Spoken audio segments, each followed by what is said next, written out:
Tahimik ang paligid, pero ang langit handang makinig. Sa bawat paghinga mo ngayong umaga, may bagong pag-asa na ibinubulong ang Diyos. Hindi mo kailangang ipilit ang mga bagay, ang kailangan lang ay maniwala. Sapagkat sinasabi sa awit 5:3, sa kinaumagahan ay dinirinig mo ang aking tinig, O Panginoon. Sa kinaumagahan ay inayos ko ang aking dalangin sa iyo at ako'y maghihintay na may pananabik. Hindi ka nag-iisa sa panalangin ito. May Diyos na nakatingin sa iyo ngayon, may Diyos na nagsasabing, anak, naririto ako. Kaya ihanda mo ang puso mo, huwag mong pigilan ang luha, huwag mong hadlangan ang pag-asa. Isuko mo lahat sa Kanya. Ito ang simula ng isang umagang puno ng himala. Lumapit tayo ngayon sa presensya ng Panginoon. Kapag gumigising tayo sa umaga, hindi lang basta katawan natin ang nagigising, pati puso, kaluluwa at pananampalataya natin ay inaanyayahang magising din. Kaya ngayon, sa simula ng araw na ito, nais kitang yakapin sa panibagong simula na inihanda ng Diyos para sa iyo. Hindi ka lang basta nanonood ng video, ikaw ay tinatawag ng Diyos sa isang mas malalim na ugnayan sa Kanya. Alam mo ba, bawat umaga ay paalala na may layunin pa ang buhay mo, may direksyong gustong ibigay ang Panginoon, at sa umagang ito, hindi ka lalakad ng mag-isa. Sabi sa Jeremias 29:11, sapagkat nalalaman ko ang mga pag-iisip na aking iniisip tungkol sa inyo, sabi ng Panginoon, mga pag-iisip ng kapayapaan at hindi kasamaan upang bigyan kayo ng pag-asa sa inyong kinabukasan. Hindi pa tapos ang plano niya. May sagot sa panalangin mo, may pinto na bubuksan, may pangako na tutuparin. Ngayon, habang nakaupo ka dyan o nakatayo, kahit saan ka man naroroon, hinihintay ka ng Diyos. Ang kailangan mo lang gawin ay magsalita sa Kanya. Sabihin mo sa comments, Panginoon, ako'y nakikinig sa iyo ngayon. At pindutin mo na rin ang subscribe dahil bawat araw may bagong salita ang Diyos para sa iyo. Pikitin mo muna ang iyong mga mata. Damhin mo ang himig ng katahimikan. Ito ang sandaling tayong dalawa, ikaw at ang Diyos ay nagkaharap. Hindi mo kailangan ng maraming salita, hindi mo kailangang maging perpekto, kailangan mo lang ang bukas na puso. Sa bawat paghinga mo, sa bawat pintig ng iyong damdamin, naroroon ang Diyos. Handa siyang makinig, handa siyang tumugon, handa siyang kumilos para sa iyo. Kaya ngayon, manalangin tayo. Ama naming Diyos na makapangyarihan, ikaw na lumikha ng langit at lupa, ikaw na walang hanggang tapat sa iyong mga pangako, kami po ay lumalapit sa iyo ngayon. Sa umagang ito, inilalapit namin ang aming mga puso na puno ng pag-asa at pananabik. Hindi po kami perpekto, ngunit alam naming ikaw ay Diyos ng habag, ng pag-unawa at ng bagong simula. Itinataas po namin sa iyo ang bawat plano, bawat iniisip, bawat damdamin namin ngayon. Kayo po ang humawak sa direksyon ng aming araw. Maging gabay ka po sa bawat desisyon, maging liwanag ka sa bawat landas. Bigyan mo kami ng kapayapaan na hindi kayang ibigay ng mundo. Sabi mo sa Salmo 143:8, ipadama mo sa akin sa kinaumagahan ang iyong kagandahang loob, sapagkat sa iyo ako nagtitiwala. Panginoon, ito po ang umagang iyon. Sa iyo kami nagtitiwala. Turuan mo po kaming magtiwala kahit hindi pa namin nakikita ang resulta. Turuan mo kaming manalangin, hindi lamang para humingi, kundi para kilalanin ka. Turuan mo kaming maghintay, hindi na may pag-aalinlangan, kundi may pananampalatayang buo. Panginoon, buuin mo po kami kung kami wasak, palakasin mo kami kung kami nanghihina, linisin mo kami kung kami nagkamali. Hindi po kami lalapit sa iyo para magtago, kundi para magpakita ng tunay naming sarili. Itinataas po namin ang aming pamilya, ang aming hanap buhay, ang aming kalusugan, ang aming kinabukasan. Lahat ng ito ay inyong regalo at sa inyo rin po namin ibinabalik. Marami po sa amin ang may mga iniiyakan sa katahimikan. Marami ang may pinapasan na hindi masabi. Ngunit sa panahong ito, pinipili naming isuko ang lahat sa iyo. Hawakan mo po kami, yakapin mo kami. Palibutan mo kami ng iyong presensya, maramdaman nawa ng aming kaluluwa na ikaw ay malapit. Salamat po Ama dahil hindi mo kami binibitawan, hindi mo kami pinababayaan. Sa umagang ito, binubuksan namin ang aming puso para sa iyong plano. Hindi ang gusto namin, kundi ang kalooban mo. Hindi ang oras namin, kundi ang tamang panahon mo. Alam naming may layunin ka kung bakit mo kami ginising ngayon. Hindi kami nagising para lang magpatuloy sa dating gawi. Nagising kami para sumabay sa bagong hakbang ng iyong direksyon. Panginoon, inaanyayahan ka namin sa araw na ito. Magsalita ka po. Kumilos ka po, pangunahan mo kami. Itinataas namin ang mga anak namin, ang mga magulang namin, ang mga mahal namin sa buhay. Protektahan mo po sila. Bigyan mo sila ng pabor. Iyong pabor na hindi kayang gawin ng tao, kundi ikaw lang ang makakagawa. Pinapanalangin namin ang lahat ng may sakit. Panginoon, hipuin mo po sila. Ang iyong salita ay may kapangyarihang magpagaling. Sabi sa Isaiah 41:10, huwag kang matakot sapagkat ako'y sumasa iyo. Huwag kang manglupaypay sapagkat ako'y iyong Diyos. Palalakasin kita, oo, tutulungan kita, oo, aalalayan kita ng aking matuwid na kamay. Ito po ang pinanghahawakan namin. Panginoon, sa bawat pagbuhos ng iyong biyaya, nais naming maging daluyan din kami ng pagpapala sa iba. Gamitin mo po kami para sa iyong kaluwalhatian. Gamitin mo po ang aming mga salita upang magpalakas. Gamitin mo po ang aming mga kamay upang mag-abot ng tulong. Gamitin mo ang aming mga buhay bilang patotoo na ang Diyos ay buhay, mabuti at kailanman ay hindi nagkulang. Sa umagang ito, kami po ay muling nag-aalay ng aming sarili. Inaamin naming hindi namin kaya mag-isa. Inaamin naming kailangan ka namin, higit pa sa lahat. Salamat Panginoon sa pagkakataong ito. Salamat sa umagang ito na puno ng pag-asa. Salamat sa pagmamahal mo na walang kondisyon. Salamat sa katapatan mo na walang hanggan. Inihiling namin na manatili ka sa aming kalagitnaan, hindi lang ngayon, kundi sa bawat sandali ng aming buhay. Dalangin namin na anuman ang aming haharapin ngayong araw, tagumpay man o pagsubok ay maging daan upang mas lalong mapalapit kami sa iyo. Hinihiling din namin ang kapayapaan na hindi kayang sirain ng takot, ang kagalakan na hindi nakadepende sa sitwasyon, at ang pananampalatayang mas matatag pa kaysa kahapon. At ngayon, Panginoon, hayaan mong sa bawat paghinga namin ay maging papuri sa iyo. Sa bawat hakbang namin, ikaw ang aming direksyon. Sa bawat salita namin, ikaw ang aming lakas. At sa bawat pagsubok na darating, ikaw ang aming tagumpay. Binabasbasan namin ang araw na ito. Inaangkin naming ito ay araw ng biyaya, araw ng tagumpay, araw ng kapayapaan, araw ng bagong simula. Pinupuri ka namin, O Diyos, sapagkat walang katulad ang iyong kabutihan. Aming sinasambit mula sa aming puso, sa iyo lamang, Panginoon, ang lahat ng kapurihan at karangalan. At habang kami nananahimik matapos ang panalangin ito, pinapakinggan namin ang tinig mo sa aming kaluluwa. Handa kaming tumanggap ng bagong direksyon. Handa kaming sumunod sa bagong utos mo. Handa kaming maghintay ng iyong tugon, sapagkat alam namin na ang Diyos ay sumasagot sa mga panalangin mula sa pusong bukas, pusong tapat, pusong umaasa. Salamat sa iyo, Ama. Sa pangalan ni Jesus, Amen. Kung nakaramdam ka ng kapayapaan, kagalakan at katiyakan sa panalangin ito, nais kitang imbitahan na i-comment mo ngayon, tunay kayong mabuti, Panginoon. Pwede mo ring idagdag ang iyong personal na panalangin at ipanalangin din natin ang isa't isa sa comments.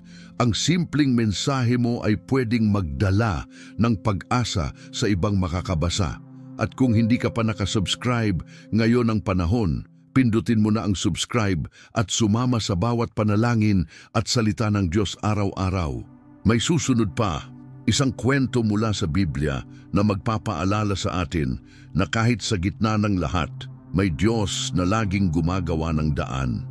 Minsan sa buhay, may mga umagang parang walang liwanag, parang kay tagal dumating ng sagot, parang paulit-ulit na lang ang paghihirap.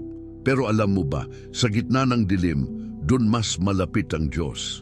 Sa gitna ng katahimikan, dun siya pinakamalakas magsalita. Tulad ng kay Jose sa Biblia, hindi naging madali ang lahat. Anak siya ng kanyang ama sa pagtanda, paborito, binigyan ng makulay na kasuotan, na naginip ng mga pangyayaring tila imposibleng mangyari. Pero sa halip na purihin, siya'y kinutya. Sa halip na itaguyod, siya'y ibinagsak ng sariling mga kapatid. Nilaglag sa balon, ipinagbili bilang alipin, dinala sa lupaing banyaga, malayo sa tahanan, malayo sa pamilya, pero hindi kailanman malayo sa Diyos. Kapatid, baka ganito rin ang nararamdaman mo ngayon. Baka nasa balon ka ng buhay mo, walang kasiguruhan, walang direksyon. Baka may mga taong nagtaksil sa'yo, mga pangarap na tila nawasak o mga plano na hindi natupad. Pero gaya ni Jose, ang Diyos ay may plano sa likod ng bawat pag-iyak mo. Sa likod ng bawat bakit Panginoon, may sandali lang anak, may inihahanda ako. Sa Genesis 39:2, kahit na si Jose ay naging alipin sa bahay ni Potifar, ganito ang sabi, "At ang Panginoon ay sumasa kay Jose, at siya'y naging mapalad na tao." Hindi nabawasan ang presensya ng Diyos kahit siya'y nasa kalagitnaan ng pagsubok. Mas lalo pa ngang naging malinaw. Bawat hakbang ni Jose ay tila pababa. Mula sa tahanan patungong balon, mula sa balon patungong Ehipto, mula sa bahay ni Potifar patungong bilangguan. Pero ang hindi natin agad nakikita, bawat pagbaba niya ay bahagi ng paghahanda para sa matinding pag-angat. Sa kulungan niya nakilala ang mga tagapagsilbi ng hari, at doon nagsimulang magbukas ang plano ng Diyos. Sa tamang oras, sa panaginip ng Faraon, naalala siya ng isang tao. Sa isang iglap, ang dating bilanggo ay ginawang gobernador ng Ehipto. Ganon kasimple sa Diyos ang gumawa ng himala. Minsan, inaabot ng tao ng paghihintay, pero isang saglit lang ang kailangan niya para ibaligtad ang lahat. Ang Diyos ay gumagawa sa likod ng eksena kahit di natin siya naririnig. Kaya ngayon, tanungin mo ang sarili mo, nasaan ka sa kwento ni Jose? Nasa yugto ka ba ng balon, ng pagkabigo, ng pananahimik? O baka nasa yugtong inaakay ka na ng Diyos palabas? Kahit saan ka man naroon, tandaan mo ito. Hindi titigil ang Diyos sa pagsulat ng kwento mo. Hindi natapos ang plano niya nang ikaw ay nasaktan. Hindi natigil ang langit nang ikaw ay napagod. Sa katunayan, doon pa lang siya nagsisimula. Maraming tao ang sumusuko bago pa dumating ang sagot. Pero ngayon, hayaan mong itanim ito sa puso mo. Ang Diyos ay hindi nahuhuli, hindi rin siya nauubusan ng paraan. Baka ang panalangin mo ngayong umaga ay ang mismong sandaling matagal mo nang hinihintay. Baka ito na ang simula ng panibagong yugto. Hindi mo kailangan makita ang buong daan. Ang kailangan mo lang gawin ay magtiwala sa gabay niya. Isang hakbang, isang panalangin, isang umaga ng may pananampalataya. Sa kwento ni Jose, may panahon ng katahimikan, may panahon ng pagkakakulong, pero may panahon din ng pag-angat, ng tagumpay, ng katuparan ng mga panaginip. At hindi lang yun para kay Jose, para rin yun sa iyo. Ang parehong Diyos na sumama kay Jose ay siya ring Diyos na kasama mo ngayon. Hindi siya nagbabago. Sabi nga sa Hebreo 3:8, si Jesucristo ay siya ring kahapon at ngayon, oo, at magpakailanman. Kaya kung siya'y naging tapat noon, siya'y tapat pa rin ngayon. Sa bawat luha mo, may tugon. Sa bawat hindi ko na kaya, may sagot na kasama mo ako. Hindi mo kailangang maging malakas mag-isa. Hindi mo kailangang intindihin ang lahat. Ang kailangan mo lang ay manalig na ang Diyos ay gumagawa kahit sa katahimikan. Kaya ngayon, habang iniisip mo ang kwento ni Jose, isipin mo rin ang sarili mo. Hindi ka nakakalimutan, hindi ka tinatalikuran. Ang bawat panalangin mo ay iniingatan ng Diyos. At sa tamang panahon, lahat ng ito ay magkakabunga. Gusto kitang anyayahan na ilagay sa comments ang mga salitang karaniwang sinasambit ng mga mananampalatayang Pilipino. Sa Diyos ang papuri o tapat ang Panginoon sa buhay ko. Maaari mo ring ilahad ang pangalan ng isang mahal sa buhay na gusto mong ipanalangin natin kasama. Dahil dito sa komunidad na ito, naniniwala tayong ang panalangin ay makapangyarihan at ang pagkakaisa sa pananampalataya ay nagbibigay lakas. At kung nais mong marinig pa ang mga ganitong mensahe araw-araw, kung gusto mong mas mapalalim pa ang iyong ugnayan sa Diyos sa bawat umaga, inaanyayahan kitang mag-subscribe. Sama-sama tayong lumalago. Sama-sama tayong lumalakad sa liwanag ng kanyang mga pangako. Hindi pa dito nagtatapos ang mensahe ng Diyos para sa iyo. Sa susunod, ipapakita ko sa iyo ang mga susi na bumubukas sa pabor ng langit at paano mo ito maisa sa buhay araw-araw. Ngayong narinig mo na ang kwento ni Jose at naramdaman mo ang paanyaya ng Diyos sa iyong puso, nais kong dalhin ka sa isang mas malalim na hakbang, isang panibagong antas ng pag-unawa kung paano ka maaaring mabuhay araw-araw na may direksyon mula sa langit. Dahil ang panalangin ng umaga ay hindi lamang para humiling, ito ay para humugot ng gabay. Ito ay para buuin ng loob, hindi lang para sa mga pagsubok, kundi para sa mga desisyon na araw-araw mong hinaharap. Sa gitna ng iyong tahimik na pagsasakripisyo, ng iyong mga lihim na luha, ng mga oras na hindi mo alam kung anong hakbang ang susunod, ang Diyos ay nagsasalita, dahan-dahan, pero tiyak. Kaya't ngayon, habang tahimik mong pinapakinggan ang tinig ng Diyos, hayaan mong dalhin kita sa ilang gabay na maaring baguhin ang kabuuan ng araw mo. Oo, kahit pa ito'y nagsimula ng mabigat. Dahil kahit ang isang araw na tila walang saysay, kapag isinuko sa Diyos, ay nagiging makapangyarihan. Una, ang panalangin ay hindi lang salita. Ito ay paglapit. Hindi mo kailangang gamitin ang perpektong mga kataga para mapansin. Ang kailangan mo lang ay ang bukas na puso. Tulad ng isang anak na tumatakbo sa yakap ng kanyang ama, ganyan ang hinahanap ng Diyos. Hindi talino sa pananalita, kundi katapatan sa loob. Ikalawa, ang pananampalataya ay hindi lang pakiramdam. Ito ay pasya. Maraming pagkakataon na hindi mo mararamdaman ang presensya ng Diyos. Tahimik, parang malayo, pero sa bawat hakbang mo siya ay nandoon. Hindi man maingay, hindi man laging may senyales, pero nandoon. Tulad ng hangin, hindi mo siya laging nakikita, pero nararamdaman mo ang paghipo niya kapag tumigil ka at pinakinggan. Tulad ng sabi sa Kawikaan 3:5-6, magtiwala ka sa Panginoon ng buong puso mo at huwag kang manalig sa iyong sariling kaunawaan. Kilalanin mo siya sa lahat ng iyong mga lakad at itutuwid niya ang iyong mga landas. Hindi mo kailangang unawain ang lahat. Kailangan mo lang sumunod. Ikatlo, ang kapayapaan ay hindi kawalan ng unos. Ito ay presensya ng Diyos sa gitna ng unos. Sa dami ng kaguluhan sa paligid mo, mga balita, problema sa tahanan, iniisip na kinabukasan, ang tunay na pahinga ay hindi galing sa mundo. Galing ito sa itaas. Ang panalangin sa umaga ay tila lihim na lugar kung saan maaari mong isandal ang iyong pagod na puso at hayaan ng Diyos ang siyang magpatibay. Hindi niya ipinangako ang madali, pero ipinangako niya ang pagsama. At iyon ang higit pa sa sapat. Ikaapat, ang pag-asa ay hindi bulag. Ito ay nakaugat sa salita. Sa bawat oras na pinapakinggan mo ang salita ng Diyos, may nangyayari sa loob mo. Maaring hindi mo agad makita, pero may binubuo siya. Parang butil na itinanim. Hindi mo kita sa ibabaw, pero sa ilalim may ugat na lumalalim.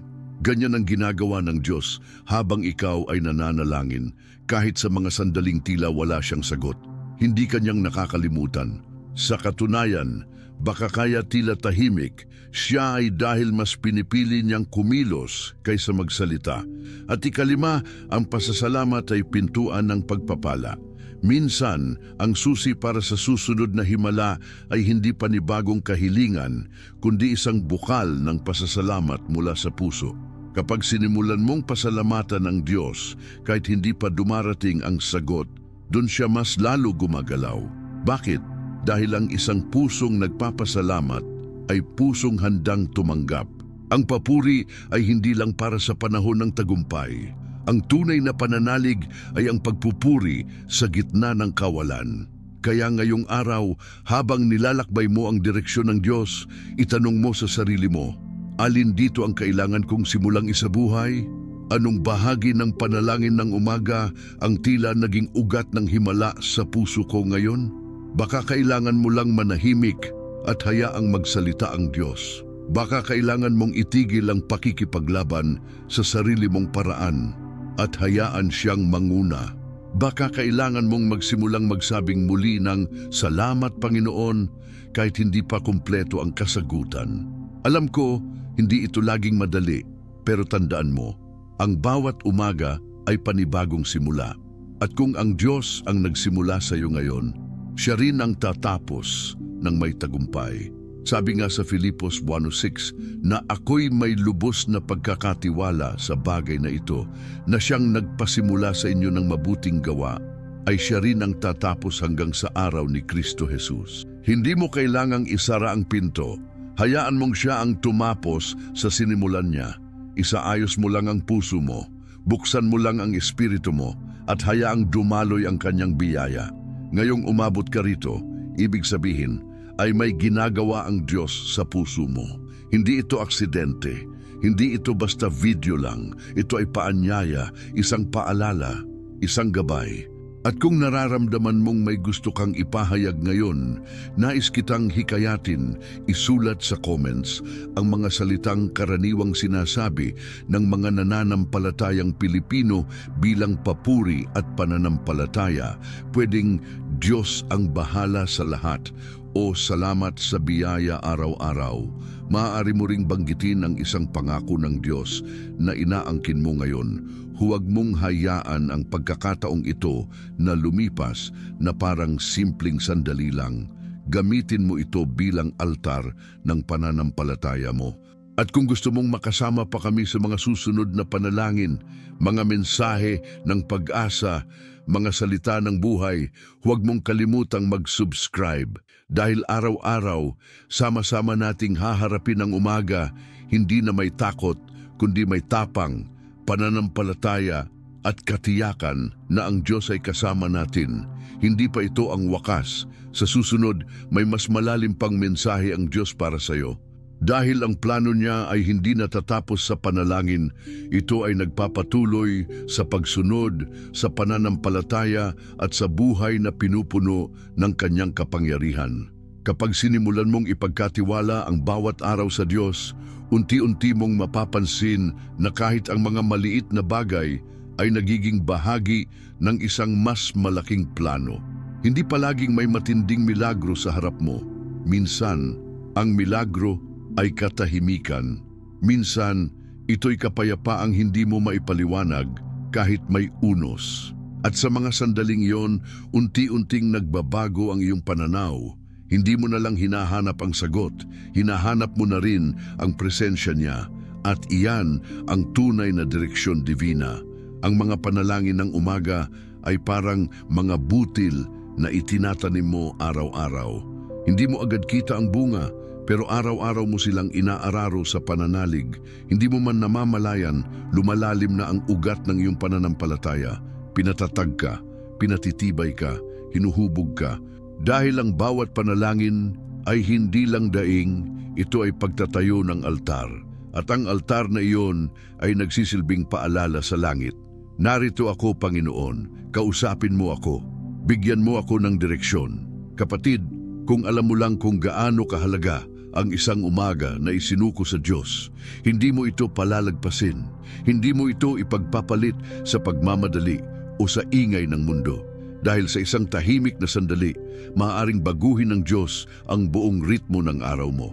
Isang salita niya lang, maaaring magdala ng favor.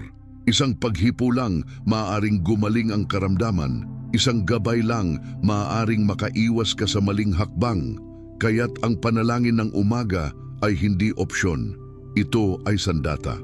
Tulad ni Jose, hindi lahat ng panaginip ay agad natutupad. Minsan may mga tao ng katahimikan. Minsan may mga yugto ng pagsubok. Pero bawat pagsubok ay hakbang palapit sa layunin. Tandaan mo, walang nasasayang na luha sa paningin ng Diyos. Walang dasal na hindi niya narinig at walang pagod na hindi niya papalitan ng pahinga. Ang buhay pananampalataya ay hindi paligsahan sa bilis, kundi pagtitiwala sa bawat hakbang, isa-isang hakbang, isa-isang umaga, isa-isang panalangin. Ngayon, hayaan mong magsalita ang Diyos sa puso mo. Hayaan mong ipaalala niya sa iyo ang mga pangakong minsan mong binitiwan, pero tila kinalimutan mo na. Baka may pangarap kang nilibing na sa takot. Baka may layunin ka na iniiwasan dahil sa dami ng pagsubok. Pero ngayon, sa umagang ito, sinasabi niya, "Anak, hindi pa huli. Ako ang simula at wakas. Ako ang Diyos na gumagawa ng bagong bagay." Gaya ng sabi sa Isaiah 43:19, "Narito, ako ay gagawa ng bagong bagay. Ngayon ay lalabas na. Hindi mo ba nalalaman? Ako'y gagawa ng daan sa ilang at mga ilog sa ilang."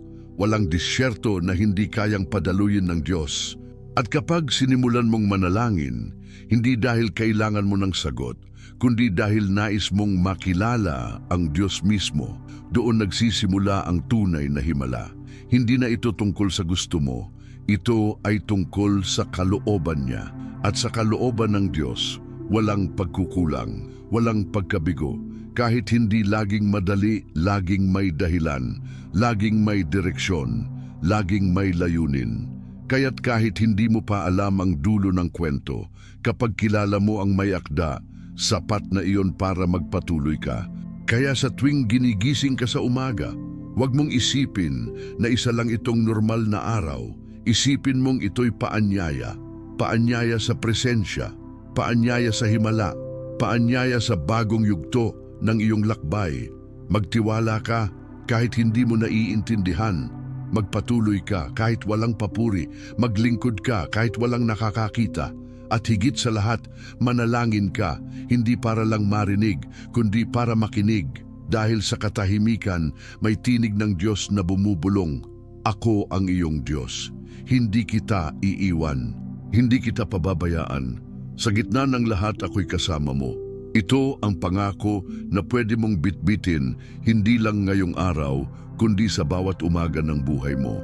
At kung nararamdaman mong may nangyayaring bago sa loob mo ngayon, isang kapayapaan, isang kagalakan, isang katiyakan, huwag mo itong baliwalain. Iyan ang kilos ng Diyos. Ngayon, kung nais mong pagtibayin ang iyong pananampalataya, nais kitang hikayatin na i-comment mo ngayon ang isa sa mga karaniwang sinasabi ng mga mananampalatayang Pilipino, "Tunay ka, Panginoon," o "Diyos ang bahala sa akin." Maaari mo ring banggitin ang isang direksyon na iyong hinihintay mula sa langit. Dahil sa pag-amin mo ng pananampalataya sa pamamagitan ng salita, pinapalakas mo rin ang loob ng ibang nakakarinig. Tandaan mo, sa mundong maraming nagsisigaw ng takot, maging tinig ka ng pag-asa. At kung nais mong ipagpatuloy ang paglalakbay na ito, huwag mong kalimutang mag-subscribe dahil hindi pa dito nagtatapos ang mensahe ng langit para sa iyo. Sa susunod, matutuklasan natin kung paano mo magagawang praktikal at totoo ang lahat ng ito sa araw-araw, kung paano maging buhay ang pananampalataya sa trabaho mo, sa tahanan mo, sa puso mo. Maghanda ka. Mas malalim pa ang gustong ipakita ng Diyos. Sa bawat panalangin ng umaga, sa bawat tahimik mong Panginoon, kausapin mo ako. May ginagawang bago ang Diyos. Hindi man agad mo makita ang bunga, pero may nagbabago sa loob mo. Mas lumalalim ang tiwala, mas lumilinaw ang direksyon, mas tumitibay ang pananampalataya. Ang paglapit sa Diyos tuwing umaga ay hindi lang disiplina, ito ay relasyon. Isang relasyon na mas totoo pa kaysa kahit anong bagay sa mundo. At kapag naging ugali mo ang pagkikita ninyo ng Diyos sa bawat umaga, mapapansin mong kahit ang pinakakaraniwang araw ay nagiging sagrado. Hindi mo na kailangang hanapin ang liwanag sa labas dahil dala mo na siya sa isip mo, sa puso mo, sa bawat hakbang. Ang direksyon divina ay hindi palaging malaking himala. Minsan, ito'y simpleng kapayapaan, isang maliit na sagot, isang paalala, isang katahimikan na puno ng presensya niya. At iyan ang gusto kong iwan sa puso mo ngayon, ang katiyakang ang Diyos ay kasama mo, na hindi mo kailangang takbuhan ang araw na ito ng mag-isa, na may tinig siyang patuloy na bumubulong. Anak, ako ang iyong gabay, ako ang iyong lakas, ako ang iyong Diyos. Kaya bago mo tapusin ang video na ito, huminto ka sandali at sabihin mo sa sarili mo, ang Diyos ay kasama ko ngayon. Isa itong deklarasyon ng pananampalataya, isa itong hakbang ng tiwala.